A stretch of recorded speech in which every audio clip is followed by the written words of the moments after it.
Qu'est-ce qui représente pour toi ce match, Nicolas, contre Bastia? Voilà, la clôture d'une saison à domicile. Les points pris au Noust Camp ont été, comme ceux de l'extérieur, mais ils ont été très, très importants. Et j'ai le souvenir, et on a l'impression que c'est très très loin. Puis en même temps, quand je me retourne, j'ai l'impression que c'était il y a quelques jours, le 7 août, on a commencé ici contre Bordeaux. Et ça nous a permis de nous lancer dans ce championnat. Donc l'idée, c'est qu'on puisse clôturer comme on a débuté au Noust Camp.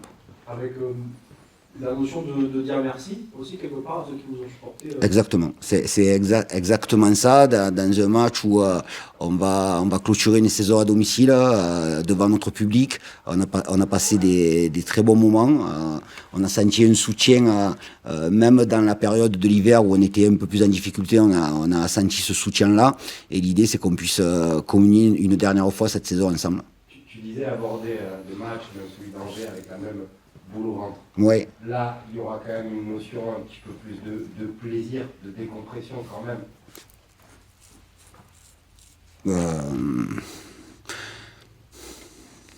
Ouais. Ouais.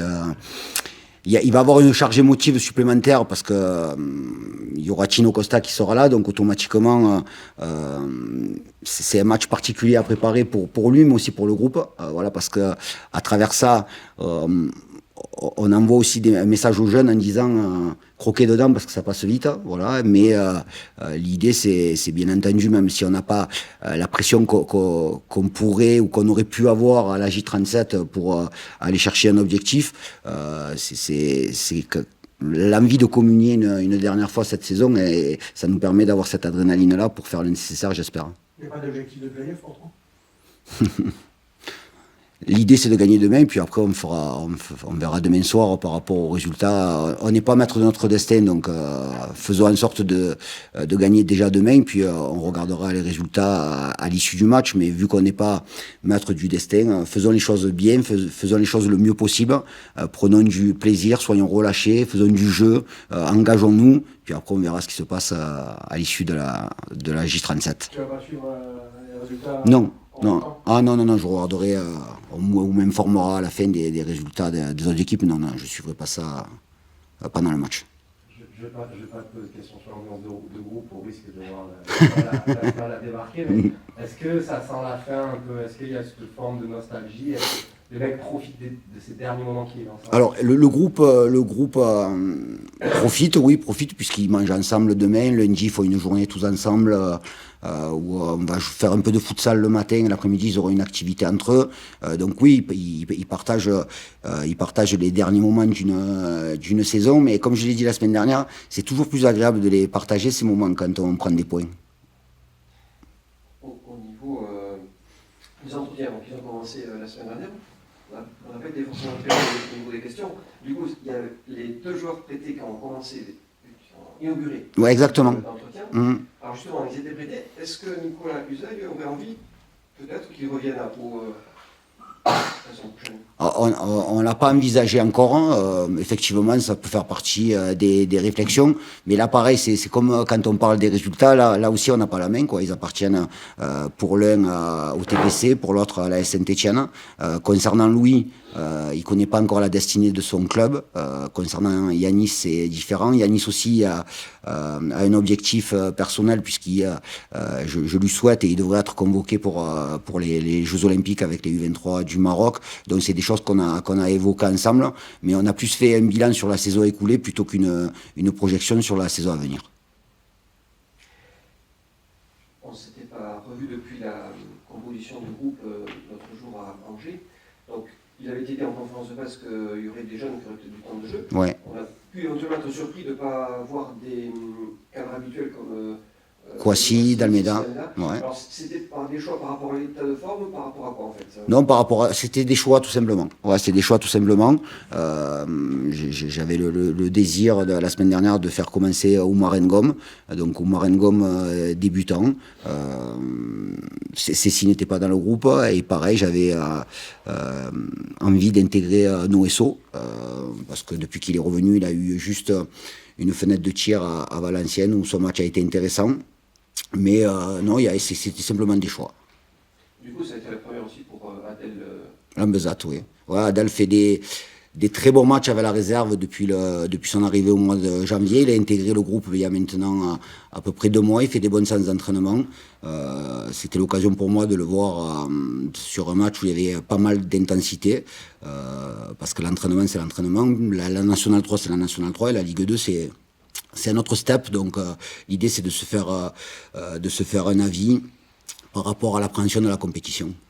Nicolas, le fait que vous soyez, bon, vous avez déjà proposé pas mal de spectacles, mais le fait que vous soyez maintenu, qu'il n'y ait quasiment plus d'enjeux, est-ce que ça va vous pousser à en proposer encore plus, à faire all-in sur ce dernier match? Alors, on a envie d'être relâché. Après, il faut qu'on reste dans notre capacité à ce qu'on est capable de proposer. On va pas inventer quoi que ce soit. On connaît nos forces. Quand on arrive en fin de saison, à 10 jours de la fin, on connaît nos forces. Mais on connaît aussi nos faiblesses. Et il y a toujours, bien entendu, une notion d'équilibre. Bastia vient de gagner ses 2 derniers matchs à l'extérieur. Donc, oui, on a envie de... all-in, je sais pas, mais oui, on a envie de se projeter et le discours va être très clair vis-à-vis des joueurs. C'est voilà, croquer dedans, quoi, croquer dans ces 2 derniers matchs de la meilleure des façons, faites des efforts les uns pour les autres. Et comme je vous le disais, le groupe vit bien ensemble, mais le groupe vit bien ensemble parce qu'à un moment donné, il y a eu des résultats positifs et un groupe de sportifs de haut niveau vit bien ensemble quand il y a des résultats. Donc, faisons en sorte d'aller chercher un résultat demain, de faire du jeu, de mettre en place tout ce qu'on a envie de mettre, de prendre des risques, même si ça peut amener à l'échec de temps en temps dans des duels, dans des prises de risques, dans des frappes, mais faisons en sorte de pas, voilà, sur les 2 derniers matchs qui arrivent, particulièrement le match de demain, de ne pas avoir de regrets. T'as le sentiment que Bastia a laissé des traces à cette équipe-là, t'étais pas là, mais plusieurs joueurs étaient là, saison dernière 6-2. Je l'ai pas évoqué comme j'ai pas. Ouais, je pense pas, non, je pense pas. Ça n'a pas été évoqué, je l'ai pas entendu vis-à-vis des joueurs, comme j'ai pas entendu le fait qu'on a gagné au match aller. Voilà, donc non, c'est la saison dernière. Bien entendu que ça, moi j'avais vu le match en plus à cette époque-là. Bien entendu, ça a représenté un traumatisme pour la saison dernière, mais la saison dernière, déjà que cette saison elle est pratiquement finie, la saison dernière pour moi elle est très très loin. C'est quand même toujours des matchs qui proposent du spectacle parce qu'on a la belle rose qui vous ont collé. Là, ça a été 4-4. Ouais, c'est ça, au match aller, ouais. C'est un match à spectacle. Comment t'expliques ça? 2 équipes qui ont envie d'aller de l'avant, de marquer des buts. Et donc, une équipe qui va de l'avant, elle a tendance à s'ouvrir. Et après, c'est souvent les équipes les plus réalistes à ce niveau-là qui font la différence. Donc, demain, Bastia va jouer aussi relâché. Nous aussi. Donc, ça va être, j'espère, un très beau spectacle. Et les playoffs, vous l'avez pas du tout évoqué cette semaine? Non, on l'a pas évoqué parce que on est passé à côté la semaine dernière. Alors, sur la vue du match, c'était quand même quelque chose de logique, même si on a l'opportunité d'arracher un point à la fin. Mais non, on l'a pas évoqué. On a juste évoqué le fait que c'est notre dernier match au Noust Camp. Et alors, pour quelles que soient les équipes, quels que soient nos adversaires, jouer à domicile dans son stade, c'est toujours particulier. Tous les entraîneurs peuvent avoir ce discours-là. Je vous l'avais dit au début de l'année, je trouve qu'il y a des très bonnes zones dans ce stade. Et donc l'idée, c'est vraiment de jouer le dernier match au Noust. Te connaissant, pour que la fête soit ce qu'elle est prévue, ça serait quand même bien de finir sur une bonne note. Bien sûr, puisque il y a un petit événement à travers ce match-là, c'est la ultima de Tino Costa. Et donc là aussi, pour qu'il puisse en profiter et que ça soit un bon moment, ça a toujours été un compétiteur, quelqu'un qui a toujours eu la grinta, donc ça serait bien de lui faire terminer sa carrière de footballeur professionnel sur une victoire. Tu parlais du programme tout à l'heure des joueurs, le repas lundi. C'est un programme qui est figé dans le marbre? Ou selon les résultats Non, de la 37e journée, peut évoluer? c'est pas figé dans le marbre, mais quels que soient les résultats, ils passeront un moment ensemble lundi, en sachant qu'à partir de mardi, on a l'autorisation de s'entraîner toute la semaine sur le Noust Camp. Donc pour nous, c'est une super nouvelle, vraiment, parce que c'est très agréable de pouvoir s'entraîner dessus. Comme la pelouse va être refaite, on devra avoir l'autorisation de faire nos séances de mardi, mercredi, jeudi sur le Noust Camp.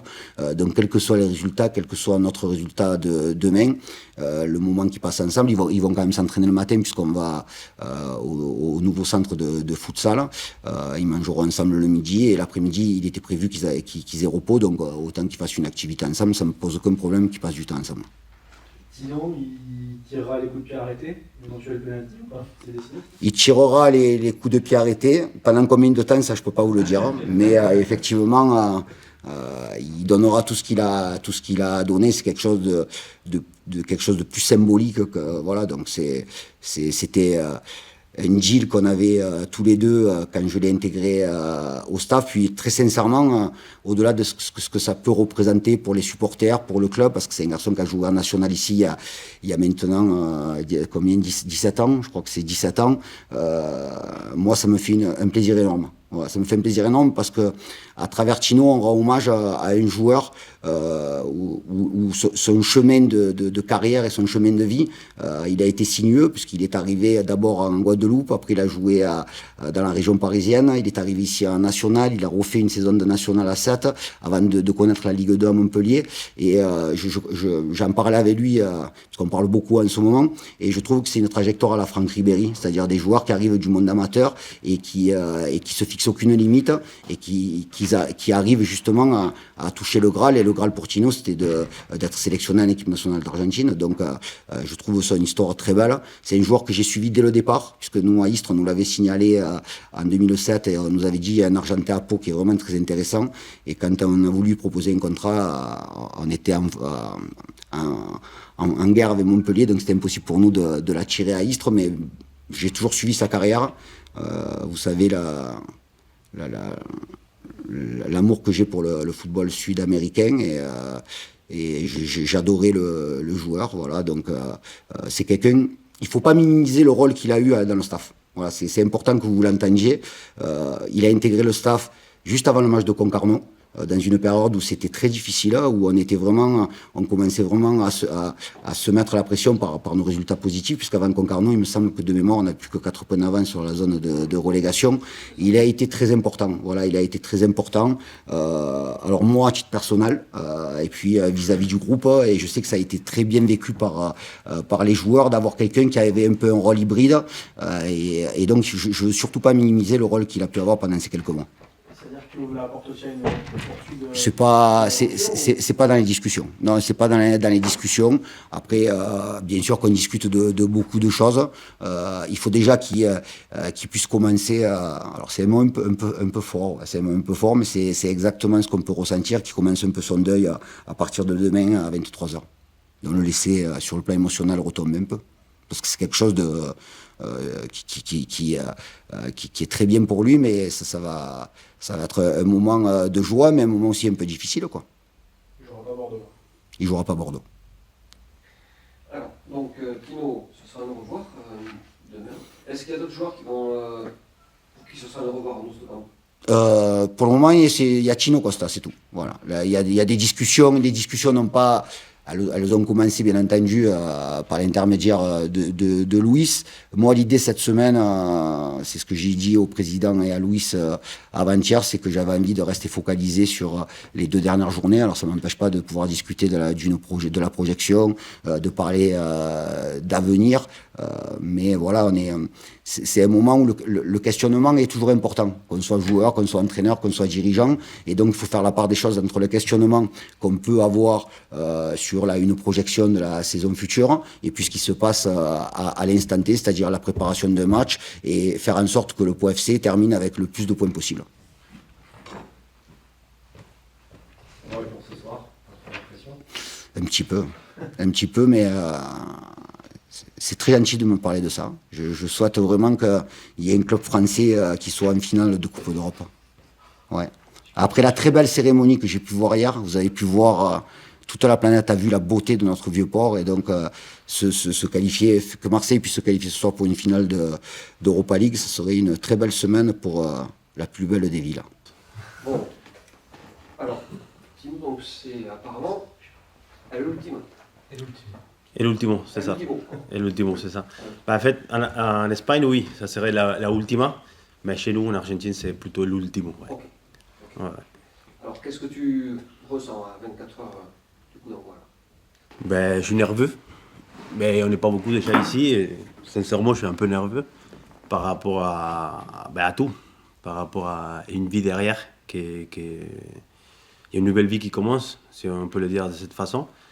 Et ben voilà, j'ai très envie que ça arrive. Et en même temps, j'ai envie que le temps il s'arrête un peu et de profiter les dernières 24 heures, un peu moins de 24 heures. Là, de ce retour au POFC jusqu'à demain soir, qu'est-ce qui, si tu devais le résumer, c'est ce que tu attendais? Tu aurais bien sûr, j'imagine, préféré ne pas avoir ces soucis mollets. Enfin, qu'est-ce que non, c'est sûr que l'idée de revenir dans le club, c'était principalement c'était pour jouer. Et c'est ce qu'on avait accordé avec lui, avec le président, avec Nico. Et malheureusement, ma situation m'a pas permis tout simplement de revenir en forme. Et quelques blessures, même si c'était des petites blessures, et rien de grave et rien de tout ça, mais ça ne me permet pas de venir au top. Et le club et ces groupes-là, il est en train de faire une très belle saison, donc on ne pouvait pas se permettre d'avoir des mecs qui ne sont pas à 100%. Donc voilà. Donc, malheureusement, si vous voulez, on peut dire un échec et dans ce sens-là, de ne pas réussir à faire autant de matchs que je voulais, mais je suis très fier et je suis très content et très reconnaissant des gens qui m'ont permis de revenir dans un de mes premiers clubs en France et qui me donnent cette possibilité surtout de pouvoir arrêter ma carrière et comme je vais le faire demain sur un terrain de football et de la meilleure manière. Après le temps de demain, je ne sais pas combien de temps ça va durer, 5, 10, 15 minutes, on verra bien. Et tout ça, on sait très bien que depuis un certain moment, je ne m'entraîne plus avec le groupe. Je suis plutôt à côté de Nico, donc physiquement, voilà, ça ne sera pas mon match référence, quoi. Et au niveau du mollet, sinon c'est bon ou c'est... Ça va, mais bon, il y a trop de choses que je vois en ce moment, non seulement que le physique, il y a aussi la tête. Et il y a trop d'émotions, il y a trop de choses qui vont passer demain. Et chez la famille qui est venue d'Argentine, chez Monsieur Munoz, que c'est le monsieur qui m'a ramené depuis 15 ans, qui m'a sorti de l'Argentine pour devenir quelqu'un. Et il sera là demain aussi, donc je commence avec lui, il sera là. Et il y a trop de choses, donc c'est pour ça que je préfère dire, on n'a pas stipulé 5, 8, 15, on verra bien. Et de toute façon, je pense que ce n'est pas le plus important. Sûrement le plus important pour moi en tout cas, ça sera bien sûr que je veux gagner. Le temps que je serai sur le terrain, ça ne sera pas pour m'amuser. Mais oui, que ça sera différent, la préparation de match ou tout ce qui va se passer dans ma tête. Ouais. Si elle n'a pas eu Pau, est-ce que cette dernière saison, tu l'aurais faite ailleurs ou non? Ou tu l'as faite parce que c'était Pau? Non, moi j'avais arrêté en Argentine, au mois de mars l'année dernière à peu près. Ouais, je crois que c'était le mois de mars. Et sincèrement, je pense que j'aurais arrêté, je serais à Valence chez moi. Sûrement avec des autres projets, parce que c'était préparé déjà, mais pas, je pense pas qu'en tant que joueur de foot. Ouais. D'accord. Et du coup, il y avait des premiers adieux là, en Argentine alors? Non, ça ne s'est pas passé tout à fait comme ça. J'aurais voulu, oui, mais si ça arrivait à finir ma carrière comme je l'ai fini en Argentine, et j'aurais eu quand même quelque chose à me reprocher le lendemain parce que je n'aurais pas fini de la meilleure manière. Et c'est pour ça que je suis très heureux de pouvoir finir ma carrière comme ça, dans un club qui m'a beaucoup apporté et avec un groupe de personnes très très bonnes, donc je suis très content. Ouais. D'accord. Alors, pour du premier passage à Pau, qu'est-ce qui reste? Qu'est-ce que ça a représenté dans ta carrière? Ça a été quoi? Un tremplin vers... C'est sûr, oui. C'est le club qui m'a donné un peu de stabilité et qui m'a mis un peu dans les rails, si on peut dire de cette façon, et par rapport à devenir professionnel après, parce que si bien j'étais à Paris la première année en nationale, ça a été une année très très difficile pour moi, avec plein de problèmes économiques, personnels, etc. Donc ça ne m'a pas permis de me concentrer à 100% dans le football. Et une fois arrivé ici, oui, ils m'ont donné tout pour vraiment penser au football. Déjà, j'avais une maison meublée, un appartement meublé, chose que je n'avais pas à Paris. À Paris, je ne sais pas si vous êtes au courant, peut-être Nico, oui. Je dormais dans un sommier par terre, pas un sommier, c'est un matelas par terre, très difficile. Je suis sorti de très très bas. Et ici, c'est pour ça que je le remarque beaucoup, c'est qu'ils m'ont vraiment donné ces côtés-là de penser seulement au football. Donc c'est pour ça très reconnaissant par rapport à ces clubs-là. Tu es venu avec Pablo Amandolare. Oui. Est-ce que tu as toujours contact avec lui? Non, ça fait très longtemps. Moi, je ne suis plus rentré en Argentine non plus. Quand je suis revenu jouer en Argentine, c'était pas chez moi, pas dans ma ville en tout cas. Donc je ne sais pas sincèrement. Les jours qui viennent, ils s'écrivent comment? Enfin, ton avenir proche, là, à la fin de ta saison, c'est quoi le plan? C'est de rentrer à Valence chez toi, c'est de rester un peu dans Béarn, voir ce qui va se passer. Sincèrement, j'ai envie de penser à demain. C'est ce que je disais avant, c'est un peu loin, il reste quelques heures, je le vois très loin, je le vois très près, mais je veux profiter de tous ces moments-là. Peut-être, vous ne le savez pas, mais pour nous, les joueurs de foot, moi, ça fait 22 ans que je suis dans ça, à niveau professionnel. Et c'est très fatigant à niveau de la tête. On ne parle même pas à niveau physique, mais à niveau de la tête. Et qu'on annonce vraiment que c'est fini. Mais il y a une petite phrase qui est déjà faite, qui dit le joueur de foot, c'est la petite mort, voilà. Et je ne sais pas bien comment on l'est en français, mais... Donc, hein? C'est tout à fait ça, la petite mort, voilà. Donc, c'est pas facile à la vivre, c'est pas facile. Et on te ouvre les portes de la vie normale, quoi, parce qu'on est dans une bulle quand même, de certaines façons. Et ma maison elle est à Valence, et sûrement il y a les vacances à passer là-bas ou quelque part. Mais sincèrement, j'ai envie de me concentrer à profiter le maximum d'aujourd'hui, demain, après-demain, et on verra après. Mais sûrement, ma maison est à Valence, donc en Espagne, on ira sûr. C'est la même expression en argentin, la petite mort? Comment on dit? Mais nous, c'est un peu ça. En Argentine, si vous voulez, ils disent le joueur de foot, c'est la seule personne qui meurt deux fois. C'est un peu ça la traduction. Donc, je suis assez d'accord dans ce qu'ils disent, parce que c'est vraiment quelque chose qui nous touche et que tous les joueurs que je parle depuis qu'ils ont arrêté le football, et j'ai eu la chance de jouer avec des grands joueurs, ils sont arrêtés et ils me le disent que c'est quoi qu'ils fassent, dans quoi qu'ils travaillent, ils n'arrivent pas à remplir ces vides qui restent après le football, donc ça sera difficile. Ouais. Si on avait dit au Tino Costa qui a débarqué à Pau la première fois, que plus tard il serait entraîneur, il aurait dit quoi?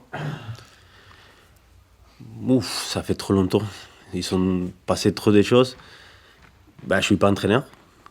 Et je ne sais pas si je serai un jour, mais bon, je suis avec Nico pour l'aider de mon côté, de mon expérience. Et je ne pense pas qu'il aurait cru. Je ne pense pas qu'il aurait cru, sincèrement. Ça t'a plu ce petit rôle? C'est pas entraîneur, mais Nicolas a souligné la qualité de ton travail et tout ce que tu lui avais apporté. Est-ce que tu avais apporté à l'équipe, aux joueurs? Oui. Ça t'a plu de passer un peu de l'autre côté de la barrière? C'était difficile quand on a discuté avec Nico de dire oui à passer, parce que moi, comme je disais au tout début, et je suis venu là pour jouer. Et moi, cet esprit de compétiteur, je l'ai toujours. Même avec mon fils à la maison, je veux gagner. Je ne veux pas perdre. Donc, accepter de dire, c'est fini quand même. Et Nico, il avait raison, clairement. Mais ça m'a plu dans le sens que j'ai accepté faire un rôle, un lien entre les joueurs, le staff, et tout en portant mon expérience des jeunes joueurs à l'époque où je galérais pour devenir qui je suis venu derrière, après.